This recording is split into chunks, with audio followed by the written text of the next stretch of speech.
오늘 성경 말씀은 시편 137편 1절에서 9절까지의 말씀입니다. 구약 902페이지입니다. 받들어 봉독하겠습니다. 우리가 바벨론의 여러 강변 거기에 앉아서 시온을 기억하며 울었도다. 그 중에 버드나무에 우리가 우리의 수금을 걸었나니 이는 우리를 사로잡은 자가 거기서 우리에게 노래를 정하며 우리를 황폐하게 한 자가 기쁨을 정하고 자기들을 위하여 시온의 내로증 하나를 노래하라 함이로다. 우리가 이방 땅에서 어찌 여호와의 노래를 부를까? 예루살렘아, 내가 너를 잊을진대 내 오른손이 그의 재주를 잊을지로다. 내가 예루살렘을 기억하지 아니하거나 내가 가장 즐거워하는 것보다 더 즐거워하지 아니할진대 내 혀가 내 입천장에 붙을지로다. 여호와여, 예루살렘이 멸망당하던 날을 기억하시고 에돔 자손을 치소서. 그들의 말이 헐어버리라 헐어버리라 그 기초까지 헐어버리라 하였나이다. 멸망할 딸 바벨론아, 내가 우리에게 행한 대로 내게 갚을 자가 복이 있으리로다. 내 어린 것들을 바위에 메어 치는 자는 복이 있으리로다. 아멘. 함께 배우게 돼서 행복합니다.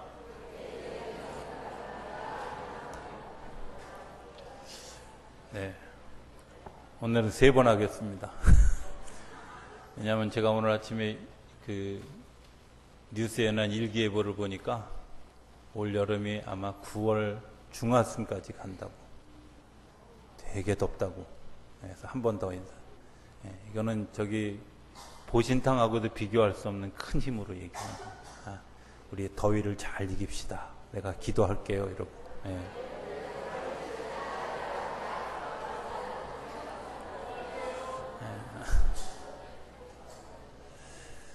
감사합니다. 우리 제가 이렇게 표정을 찬송 부르면서 앞에 서서 이렇게 보니까 다 더위를 이기고 지금까지 씩씩하게 잘 이기신 분들이 오늘 기쁜 마음으로 이곳에 오신 것 같아요. 그죠? 잘 이기시기 바랍니다. 더위하고 져서야 되겠습니까? 오늘 설교의 제목이 구약의 두 기둥입니다. 그러니까 오늘 설교의 전체가 다 구약에 있는 얘기겠죠, 그죠? 구약의 큰 기둥 두 가지가 전 있다고 생각하는데, 하나는 출애굽이고 또 하나는 바벨론 포로의 사건입니다. 우리가 이제 상대적으로 그 바벨론 포로를 잘 생각하지 않는 그런 경향이 있습니다. 그런데 이 바벨론 포로가 굉장히 중요한 사건이다 하는 것을 우리가 잘 이제 인지하지 못하는, 조금 어쩌면 이렇게 학문적인 얘기가 있을 수도 있어서 제가 좀 조심스럽게 말씀을 전하기를 원합니다. 그러나 가급적 쉽게 설교하려고 애를 쓰는데 조금 어렵더라도 눈을 감거나 고개를 숙이거나 좌우로 흔드는 일은 없게 되기를 기도하는 마음으로 제가 말씀을. 인간의 역사가 죄로부터 시작합니다. 죄가 뭐냐? 여러 가지 정의를 내릴 수 있지만 우리의 속에 죄성이 들어가면 제일 먼저 나타나는 현상을 창세기 3장은 뭐라고 표현하냐면 숨겼다, 이렇게 표현합니다. 죄를 짓고 난 다음에 그들이 눈이 밝아져서 어떻게 했다고요? 나뭇잎을 가져다가 자기의 부끄러운 부분을 가렸습니다. 죄가 우리 속에 들어오면 두 가지, 하나는 선과 악을 판단하는 일과 그리고 그 부끄러운 부분들을 가리는 일에서부터 시작하죠. 그런데 그 부끄러운 부분을 감춘 것 때문에 우리가 썩고 있다는 사실을 잘 몰라요. 내가 그 부끄러운 부분을 감춘 것 때문에 우리의 삶이 파괴되고 있다고 하는 사실을 우리가 종종 잊어버리죠. 내 마음속에 예를 들어서 분노를 가지고 있다.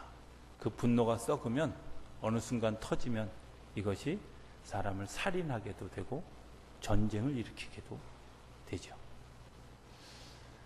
내 마음속에 무엇을 숨기고 있는지를 우리가 너무 많이 숨겨서 잘 모르죠. 그런데 그것이 우리 안에서 썩고 있다는 것, 부패하고 있다는 것. 그래서 우리가 어떤 생각을 해도 죄고 어떤 행동을 해도 죄고 또 그 죄를 하나님이 우리에게 다가오셔서 없게 해주려고 아담에게 다가와서 아담아 내가 어디 있느냐 이렇게 물으시는데 성경은 뭐라고 얘기하냐면 내가 두려워하여 숨었다. 왜 두려워요? 이미 벌써 내 안에 찔리는 게 있는 거죠.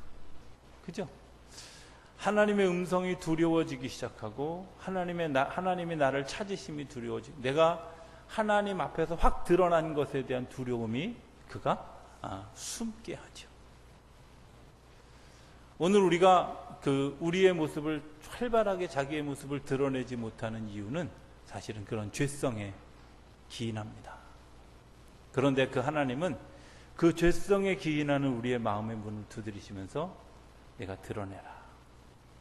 내가 나타내라. 내가 너를 고백해라. 그래서 요한일서 1장 9절의 말씀처럼 하나님 미쁘시고 의로우셔서 우리의 죄를 고백하고 자백하면 하나님 없게 해주신다고, 기억하지 않으신다고 이렇게 얘기하는 이유는 우리 속에 감추인 것들이 우리를 병들게 한다는 사실을 우리가 모르고 있기 때문에 그렇다. 또 한 걸음 더 나아가면 하나님이 선악을 알게 하는 나무의 실과에 대해서 이야기할 때 아담의 이야기는 하나님 당신이 제게 주신 그 아리따운 여자 중에 여자, 뼈 중에 뼈, 살 중에 살인 저 여자 때문에 먹었습니다. 여자는 뱀 때문에 먹었습니다 하고 자기를 변명하는 거죠. 죄성이 들어가면 우리 안에 있는 죄성이 늘 어떻게 변명하게 하고 다른 사람에게 탓을 하게 하고 그리고 그것이 나의 문제가 아닌 것으로 포장하려고 하는 일들이 일어나게 된다. 누구나 다 있는 보편성의 문제입니다. 왜? 죄인이기 때문에. 여러분들이 죄인인 것을 지적하려고 하는 것이 아니라 그 하나님이 그 죄인된 우리를 구원하시기 위한 그런 끊임없는 행동이 계속되어져요. 행동하시는 하나님은 어떻게 우리의 죄를 구원하기 위해서 우리의 죄를 회복시키기 위해서 우리를 그 병으로부터 죄로부터 자유하기 위해서 지금도 일하신다고 하는 사실을 기억하실 수 있게 되기를 기대합니다. 그 첫 번째 사건이 뭐냐? 출애굽 사건이에요. 이스라엘 백성들이 430년 동안 노예로 살았습니다. 그리고 그들에게서 얻은 하나님의 결론이 뭐냐? 부르짖었다 하는 거죠. 몸부림쳤다는 겁니다. 그 몸부림치는 그 부르짖음에 뭐가 속해 있냐면 제가 노예입니다. 제가 자유인으로 살고 싶습니다 라는 고백이 숨겨져 있는 거예요. 죄는 어떤 때부터 그 회복이 가능하냐면 내가 죄인인 걸 인정할 때부터예요. 내가 잘못했습니다 라는 것을 인정할 때부터예요. 이스라엘 백성들이 잘못하고 내가 노예로 살아가고 있는 그런 그 삶의 현실에 대해서 우리는 노예 아니야, 자유인이야, 우리 괜찮아 이랬을 때 하나님이 관여하시지 않았어요. 처음에 70명 그 야곱의 자손들이 다 그곳에 애굽 땅에 거주하였을 때 그들은 노예가 아니었어요. 그죠? 이주해온 이주민들이었어요. 이주민으로 사는데 어느 날 시간이 지나서 조금씩 지나서 자기도 모르게 그 땅에서 이주민으로 나그네로 살아가는 것이 아니라 그 애굽 땅의 사람들로부터 속박되어져 있는 노예로 살고 있다는 사실을 그들이 알지 못했기 때문에 노예가 되어진 거예요. 처음에 자유인으로 그곳에 갔어요. 자유하는 모습으로 갔어요. 그런데 노예가 되어진 거예요. 그런데 아직도 나는 자유인이야 라고 생각하고 있다면 그들은 그들을 하나님이 구원해 내실 수가 없다는 거예요. 왜? 하나님이 구원할 힘이 없어서가 아니라 그것 때문에 그 하나님의 일들을 해갈 수 없다는 거죠. 그 모습을 적나라하게 나타나는 게 모세의 모습입니다. 모세? 그가 태어나서 40년 동안 애굽의 왕궁에서 자라서 지식도 많고 굉장히 훌륭한 사람이었습니다. 그런데 그가 하는 일은 사람을 정죄하고 판단하고 죽이는 일이고 숨기는 일이었습니다. 그렇죠? 모세가 40세에 행한 일이 뭐예요? 자기 민족을 괴롭히는 애굽 사람을 죽이고요. 그리고 동족끼리 이야기하는 걸 판단하고요. 그리고 그 죽인 애굽 사람을 숨기는 일을 했어요. 그런데 그 숨기는 일이 드러나자마자 자기가 죄인이라는 사실을 알고 광야로 도망가는 거죠. 하나님이 오늘 우리에게 간절히 아주 간곡하게 요청하는 것이 있습니다. 내가 죄인인 것을 인정해라. 내가 너를 용서하려고 하는 거다. 내가 너를 회복시키려고 하는 거다. 내가 너를 자유인으로 살아가게 하려고 하는 거다. 그게 하나님이 오늘 우리에게 주는 메시지예요. 힘듭니다. 아니, 그걸 고백하기 싫습니다. 내가 이렇게 노예로 살아가는 것, 내가 이렇게 비참하다는 걸 고백하고 싶지 않습니다. 내가 이렇게 무능한 사람입니다. 무능력한 사람, 내가 죄인입니다. 살인자입니다. 이거 고백하고 싶지 않아서 도망가는 겁니다. 그런데 하나님의 불 앞에 오니까 어떤 사건이 일어나냐면 내가 가지고 있는 신을 벗고 내가 가지고 있는 삶의 모습을 벗고 하나님이 이끄시는 삶에 내 삶을 맡기는 일들이 일어나게 되어지고, 그리고 정말 상상할 수 없는 일들을 기대하면서 애굽 땅으로 가는 겁니다. 저는 이런 생각을 종종 해봅니다. 모세가 애굽 땅에 갈 때 어떤 마음으로 갔을까? 하나님이 그런 놀라운 역사를 일으키실 것을 알고 갔을까? 몰랐어요. 당연히 몰랐을 거 아니에요. 하나님이 도대체 어떻게 이 사람들을 이끌고 갈 이 놀라운 사건을, 지금까지 430년 동안에 그들이 가지고 있는 기득권을 내놓고 이 사람들을 내줄 수 있을까? 전혀 기대할 수 없는 그 절망적 환경에서 하나님이 모세를 보내는데, 모세가 달랑 지팡이 하나 들고 거기에 가는 거예요. 그런데 하나님이 그 모세라고 하는 지도자를 통해서 이스라엘 백성들을 구원하죠. 그리고 그들을 이끌고 가나안 땅에 가요. 저는 애굽에서 벗어나서 이스라엘 백성들이 했던 세 가지가 뭐라고 생각하냐면, 첫 번째는 단순해지는 겁니다. 그죠? 단순한 건 뭐냐면 가라 하면 가고 서라 하면 서고, 하늘에서 만나 내려주면 먹고. 이스라엘 백성들이 거기서 산업을 했습니까? 옷을 지어 만들었습니까? 공장을 가동했습니까? 아무것도 하지 않았는데 하나님의 은혜로 사는 40년의 훈련이 그곳에서 있었어요. 하나님과 더불어 살지 않으면 죽을 수밖에 없는 그런 환경 가운데. 두 번째 그들이 했던 일은 뭐냐? 공동체로 살아가는 거예요. 그런데 그 공동체도 단순해. 그렇죠? 하나님의 그 단순한 몇 마디가, 나를 따르라, 이 단순한 몇 마디가 그 공동체를 움직이는 힘이었어요. 놀라운 것은 그 공동체 안에서 끊임없이 자기의 의견을 개진하고 자기의 생각을 개진하고 자꾸 애굽의 일들을 생각했던 사람들은 그 땅에서 다 죽었다는 거예요. 하나님이 하나님의 독재를 하기 위해서가 아니라 하나님의 약속의 땅을 걸어가는 그 자리에서 내가 단순해지지 않는 사람은 단순하지 않은 것 때문에 우리의 삶에 무너지는 일들이 일어나게 된다는 거죠. 단순하다는 말은 하나님을 의지하고 하나님과 연합되어 살아가는 것을 이야기하는 거예요. 단순하지 않은 사람들이 생기는 가장 큰 병이 뭔지 아세요? 스트레스예요, 스트레스. 스트레스가 사람을 병들게 하잖아요. 그런데 그 스트레스를 우리가 하나님 의지하지 않고 기도하지 않으면 생각이 많아지죠. 그죠? 제가 기도하지 않을 때 나타나는 현상, 그게 뭐냐? 타이레놀을 필요로 하는 일들이 자꾸 생겨요. 왠지 이번 달에 타이레놀을 2알 먹었어. 이거 기도 안 하는 때입니다. 생각해 보니까 1년 넘게 내가 사놓은 타이레놀이 유효기간이 지나도록 버렸어? 그럼 기도 생활을 했을 때입니다. 다른 거. 타이레놀에 찍혀서 웃는 사람이 3사람인데. 여러분들 중요한 일들은 내가 하나님을 의지하지 않은 스트레스가 쌓이게 됩니다. 그렇게 해서 얻은 구원이 이스라엘 백성들이 가나안 땅에 들어간 거예요. 자, 그 가나안 땅에서 이제 왕국을 세우고 그 왕국이 건설되어져서 그 왕국에 계속 이어집니다. 그런데 그 왕국에 계속 이어지는 동안에도 이들이 하는 일이 있어요. 뭐야? 숨기고 변명하고 하는 일들을 여전히 계속해요. 그 숨기고 변명하는 일들을 딱 두 가지로 성경이 얘기하는데, 첫 번째는 우상 숭배했다는 것과 두 번째는 여로보암의 죄에서 떠나지 않았다는 거예요.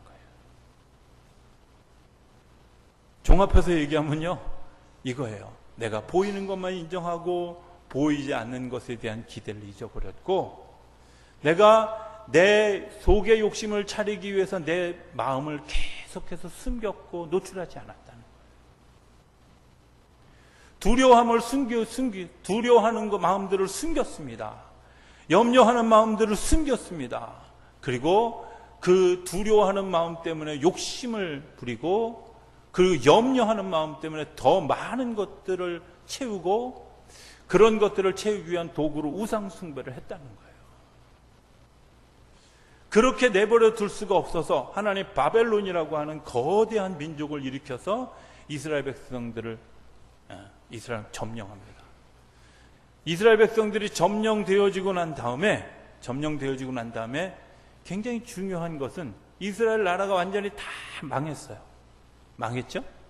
근데 그 망했다는 말을 멸망이다 이렇게 쓰지 않았어요. 성경을 잘 보면 멸망이라고 쓰지 않고 바벨론 포로가 되었다. 저는 이렇게 생각합니다. 멸망이라고 쓰고 바벨론 포로라고 읽는다. 죽음이라고 쓰고 부활이라고 읽는다. 모든 게 끝났지만 하나님의 새로운 역사가 시작되어지는 시작이 어디냐? 바벨론 포로로 끌려갔던 땅입니다. 그것은 무덤처럼 정말 죽음의 땅인 것 같고 더 이상 회생이 불가능한 땅인 것 같은데, 하나님이 그 이스라엘 백성들의 숨겨진 죄와 그들이 정말 멸망할 것이라는 것을 분명히 알면서도 멸망했는데 그들에게 새로운 생명을 주시기 위해서 바벨론 포로를 허락해 주신 거예요. 물론 어려운 일입니다. 포로된 자가 살아가는 일들 너무 어렵습니다. 그리고 그 포로된 모습으로 살아가는 일 너무 힘듭니다. 그런데 중요한 것은 그 포로된 자로 살아갔던 사람들이 정말 자연스럽게 자발적으로 모여진 장소가 있었어요. 그게 뭐냐? 오늘 성경에 나오는 그발이라고 하는 강이에요. 그발이라고 하는 강가에 사람들이 모여들기 시작했어요. 왜 모이게 시작했냐면 이스라엘 백성들이 이제 이 바벨론 땅에 와가지고 포로 생활을 하는데, 이 사람들이 포로잖아요. 자기들 마음대로 할 수 있는 사람들이잖아. 그러니까 뭐라고 얘기를 하냐면, 야, 니네 나라 노래 좀 불러봐. 그런데 니네 나라 노래가 다 뭐예요? 하나님을 찬송하는 노래예요.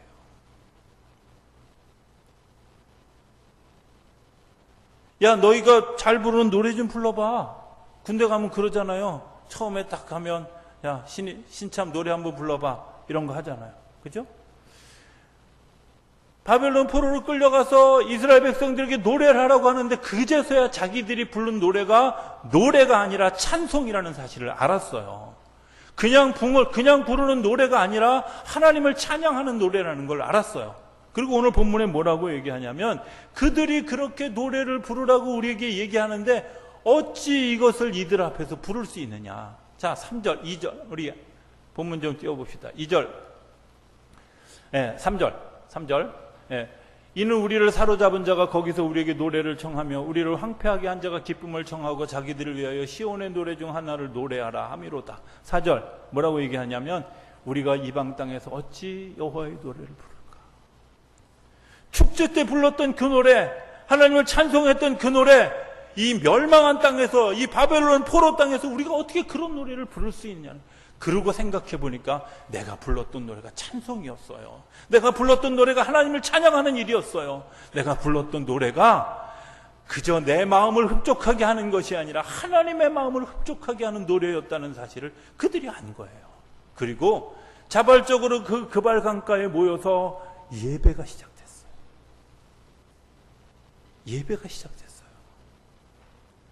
이스라엘 백성들이 우상 숭배하고 하나님의 산당을, 하나님의 그 거룩한 성전을 이방 신전의 산당으로 바꾸고 그 그릇들을 평상시 쓰는 그릇처럼 내버리고 마음대로 그렇게 살아가다가 정말 바벨론의 포로로 끌려가서 내가 정말 죽을 만큼 위기에 처하고 죽을 만큼 어려운 위기에 처했을 때 그들이 한 일이 뭐냐?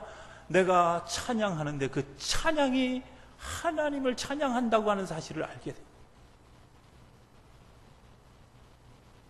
하나님을 찬양하는 노래가 아니라 찬양이라는 사실을 알게 돼요. 내가 기도하는 것이 내 한풀이가 아니라 하나님을 향한 내 절규라고 하는 사실을 깨달은 거예요. 나와 더불어 살아가던 사람들이 경쟁자가 아니라 나와 함께할 동족이라고 하는 사실을 깨달은 거예요. 그래서 그곳에서 모여서 예루살렘을 이야기하며 예루살렘 성전을 이야기하면서 그때 우리가 그랬지, 우리가 그때 그렇게 예배했는데, 우리가 그때 그렇게 하나님을 찬송했어야 되는데 우리가 그렇게 하지 못했어. 이 얘기하면서 그곳에 모여서 예배를 드리기 시작했다. 어떤 예배를 드릴 수 있었을까? 어떤 마음으로 예배를 드릴 수 있을까?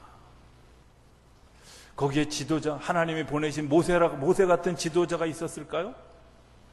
물론 좀 어려운 얘기지만 만약에 모세라고 하는 지도자, 아브라함 같은 지도자들이 선지자적인, 교회를 잘 돌보는 목자적인 그런 지도자라면 그발강가에 모여서 예배할 때 그 예배를 이끌었던 그런 그 사람, 에스겔 같은 사람은 예언자적인 사람이죠. 예레미야 같은 예언자적인 사람. 당신이 회개하지 않으면 죽습니다. 이런 얘기 했을 거예요. 마지막 날에 심판이 임할 겁니다. 에스겔의 예언이에요. 그런데 그 예언을 들으면서도 그 심한 그 회개의 촉구를 들으면서도 그들이 그발강가에서 드리는 예배는 늘 눈물의 기도였고 감사의 기도였고 예배가 다릅니다.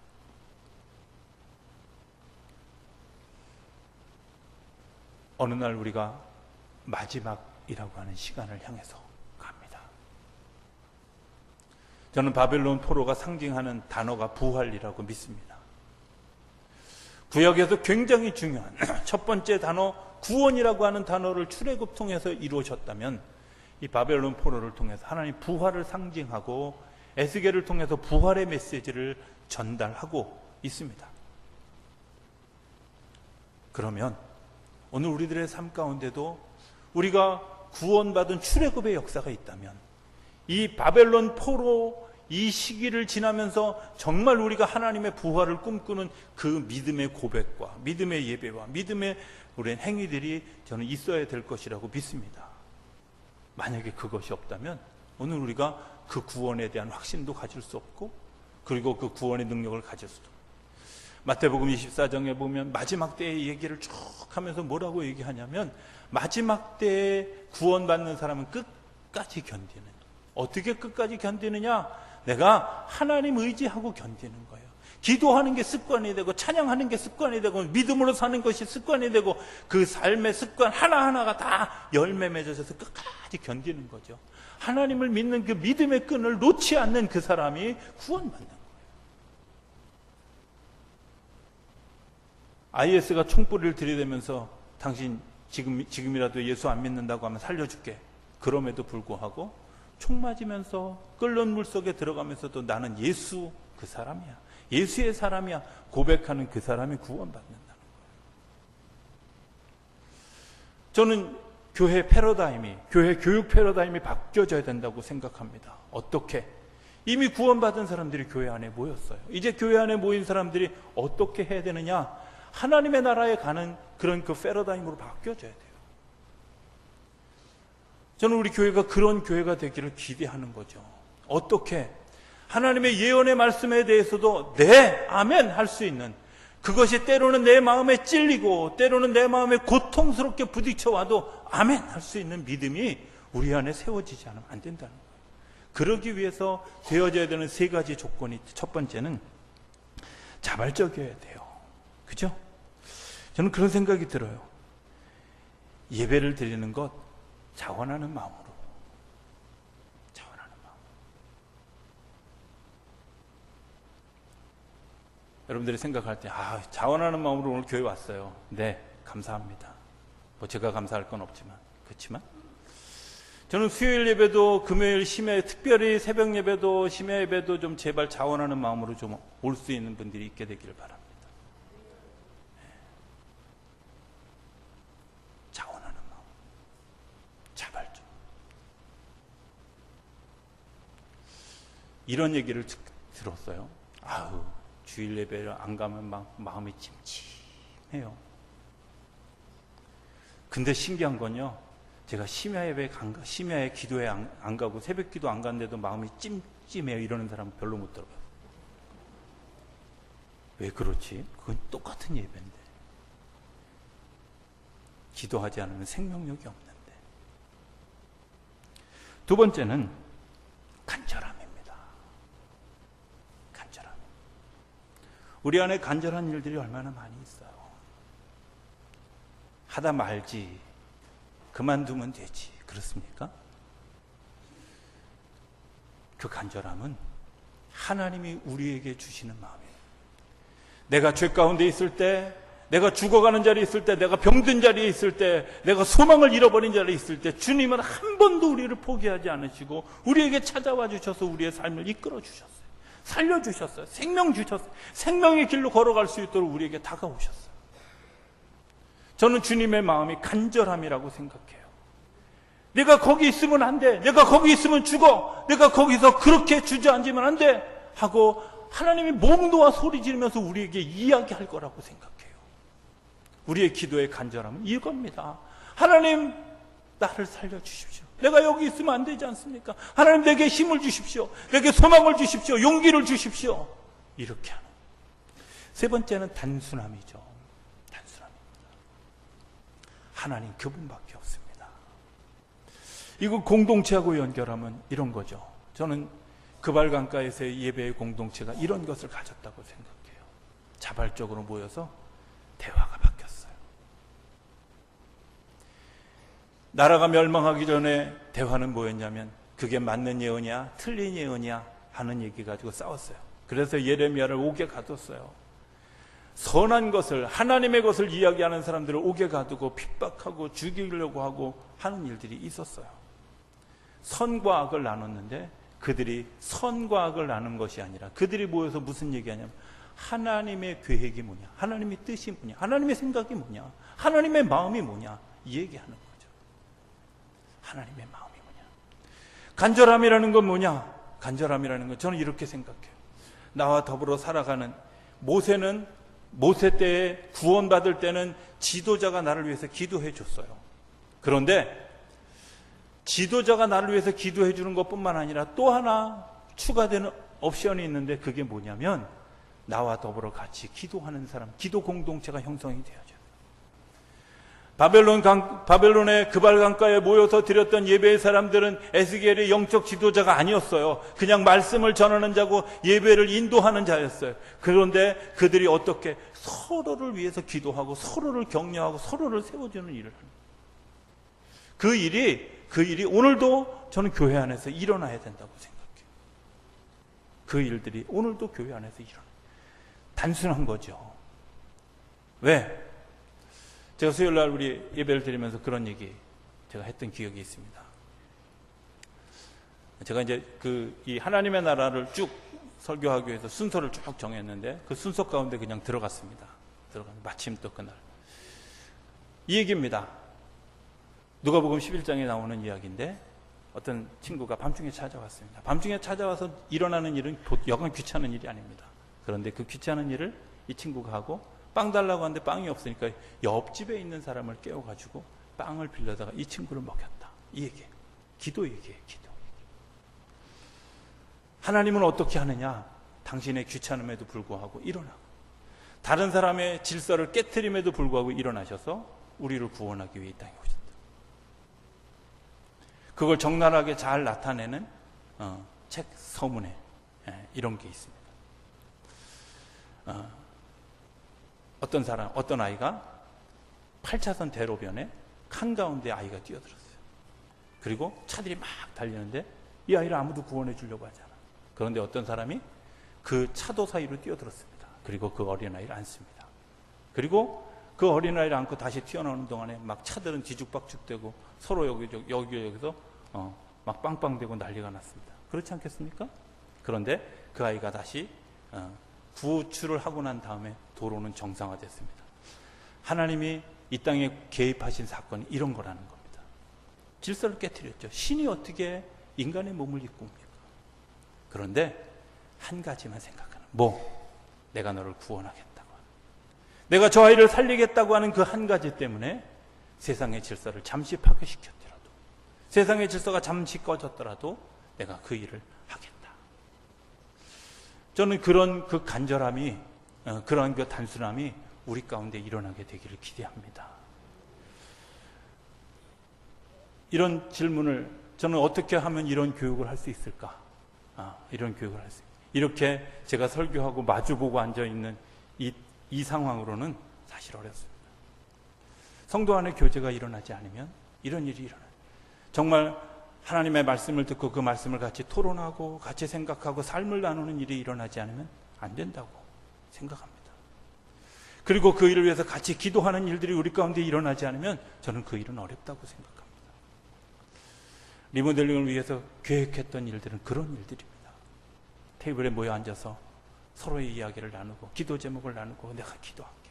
간절한 마음이 그 안에서 일어나고, 그 간절한 마음이 일어나도록 뒤에서 중보하고 그들을 섬기고 하는 일들. 그래서 구원받는 백성뿐만 아니라 죽음까지도 이기는, 바벨론의 포로를 부활이라고 읽을 수 있는 믿음의 고백을 세워가는 일들이 저는 우리 교회 안에서 일어나게 되기를 기대합니다. 그래서 정말 후회의 찬송이 아니라 하나님이 기대하시는 기쁨의 찬송, 그들이 추억하는 것이 아니라 그들에게서 이런 기도의 제목이 나오도록. 한 가지만 얘기하고 설교를 마치기 원합니다. 바벨론 포로를 벗어나는 길은 뭘까요? 바벨론을 이기고 자기 땅으로 돌아오는 겁니다. 문제의 해결의 답은 어디에 있냐면요, 바벨론을 이기는 겁니다. 그러니까 이 8절에 뭐라고 기도해요?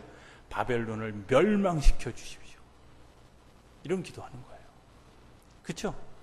오늘 우리가 잘못 생각하는 것들이, 여러분들 문제 해결을 하는데 빚진 사람이 문제를 해결하는 방법이 뭐겠어요? 빚 갚는 거예요. 건강이 약한 사람이 이거 해결하는 방법이 뭐겠어요? 건강해지는 거잖아. 싸움이 일어났어요. 여러분들 이 문제를 해결하는 길이 뭐예요? 서로 화해하는 거죠. 간단하잖아요. 내가 죽음을 이기는 길은 뭐겠어요? 내가 죽음을 이길 수 있는 비결을 아는 길이죠. 그건 주님께서 오늘 우리에게 약속해 주신 바벨론의 포로 부활을 얘기하는 거예요. 하나님 우리에게 그 부활을 가르쳐 주시기 위해서 오늘도 우리 삶 가운데 다가오시고, 내게 그런 간절함을 가지도록, 자발적으로 참여하도록, 그리고 단순하게 하나님을 의지하고 가도록 오늘 우리에게 요청. 저는 우리 교회가 그런 교회가 되기를 기대합니다. 그리고 그것 때문에 죽음도 이기고 어떤 어려움도 이겨가는 그런 그 믿음의 능력을 가지는 그런 교회가 되기를 기대합니다. 그리고 그런 리모델링을 할 수 있는 우리가 될 수 있게 되기를 기대합니다. 이런 일들이 저와 여러분들 가운데 나타나는 것 때문에 하늘의 복을 누리는 역사가 일어나게 되기를 주 이름으로 축복합니다.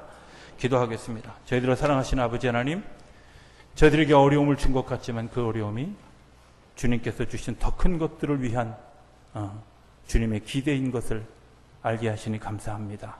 그것을 알며 우리가 자발적으로 또 간절함으로 단순함으로 나아갈 수 있는 우리 모두가 되게 하시고, 그것 때문에 하늘의 능력을 경험하는 우리 모두가 되도록 축복하여 주옵소서. 예수님의 이름으로 기도드립니다. 아멘.